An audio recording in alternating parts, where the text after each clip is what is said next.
মানে কল্পবৃক্ষ, মানে যে বৃক্ষের কাছে চাইলে যা চাইবেন তাই পাবেন, এটা কি বিশ্বাস হয়?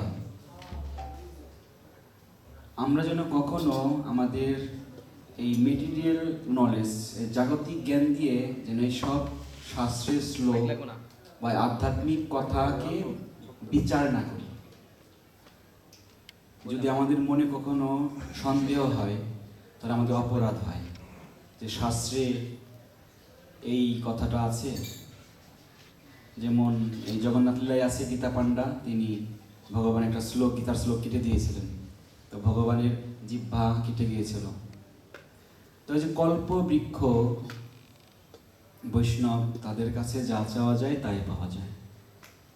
তো আপনারা সেই ভগবানের শুদ্ধ বৈষ্ণব ভক্তগণ, এই আমি অধম, আমাকে কৃপা আশীর্বাদ করবেন। আমি যেন আপনাদের কৃপা মাথায় ধারণ করে, আপনাদের চরণ স্মরণ করে ভগবান সম্বন্ধে কিছু বলতে পারি।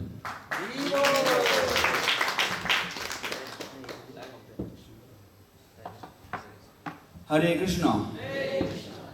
তো ওই দিব বাবু, ওই যে ভজনটা আমি দিয়েছি না, প্রথমে দেওয়া আছে।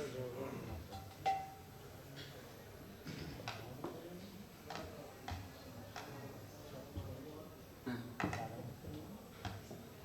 রাধা মাধব, সময় কতক্ষণ আছে?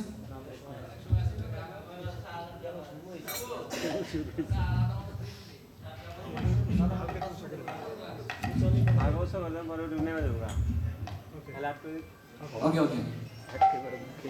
রাধা মাধব ভাগবতম কে রাশিয়া, ওটা হচ্ছে কম্পোজ চাইবেন, মোবাইলটা সাইলেন্ট করে সন্ধ্যার ক্লাসে অপশনাল একটা ভজন দিয়ে শুরু করা যায়, যে লীলায় গোর লীলায় গোর মন্ডল,